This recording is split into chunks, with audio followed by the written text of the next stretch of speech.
পিছু হট হল ট্রাম্পের দম্ভ। হরমুজে মার্কিন জলদস্যুতা রুখে দিয়ে আমেরিকাকে কড়া জবাব ইরানের। আসসালামু আলাইকুম।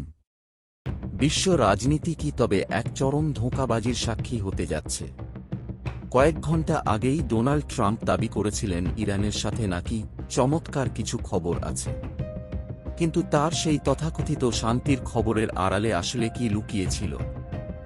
আজ 18 এপ্রিল রয়টার্সের রিপোর্ট অনুযায়ী হরমুজ প্রণালীতে অন্তত দুটি বাণিজ্যিক জাহাজে সরাসরি গুলি চালানো হয়েছে। ট্রাম্প যখন শান্তির বুলি আওড়াচ্ছেন, ঠিক তখন পারস্য উপসাগরে ইরানের নৌবাহিনী তাদের শক্তির মহড়া দিচ্ছে। আজ আমরা বিশ্লেষণ করব ট্রাম্পের এই দ্বিমুখী চাল এবং ইরানের সর্বোচ্চ নেতার সেই ভয়ঙ্কর হুঁশিয়ারি। শনিবার সকালে ট্রাম্প এক বিবৃতিতে বলেন, ইরানের বিষয়ে কিছু চমৎকার খবর আসছে, কিন্তু সেই খবরের সত্যতা মেলাভার।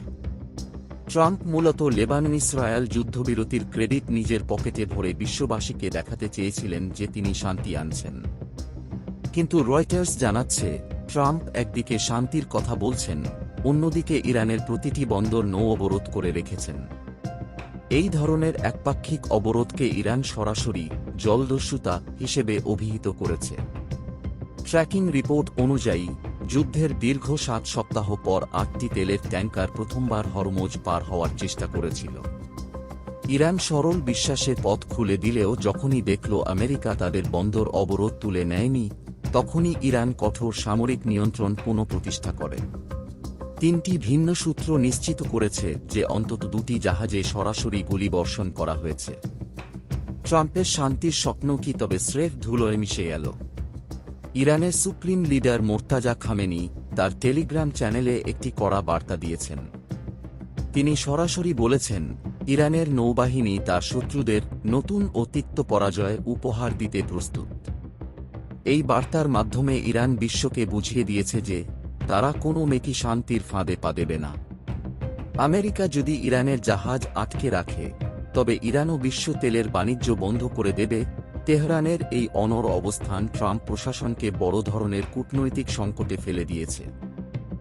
বর্তমান 2 সপ্তাহের যুদ্ধবিরতি আগামী বুধবার শেষ হচ্ছে। ট্রাম্প হুমকি দিয়েছেন, বুধবারের মধ্যে চুক্তি না হলে হামলা শুরু হবে। কিন্তু ইরান বলছে, আমেরিকা আগে তাদের অবরোধ সরাক, তারপর চুক্তি। এই অচলাবস্থা কি শেষ পর্যন্ত একটি ভয়াবহ মহাযুদ্ধের দিকে মোড় নেবে? ট্রাম্পের এই অস্থির কূটনীতি কি মধ্যপ্রাচ্যকে ধ্বংসের দিকে ঠেলে দিচ্ছে? দর্শক, ট্রাম্পের এই গুড নিউজ কি আসলে একটি বড় যুদ্ধের পূর্ব সংকেত? ইরান কি পারবে আমেরিকার এই তথাকথিত জলদস্যুতা রুখে দিতে? আপনার মতামত কমেন্টে জানান। সত্য প্রচার করতে ভিডিওটি এখনই শেয়ার করুন। ধন্যবাদ।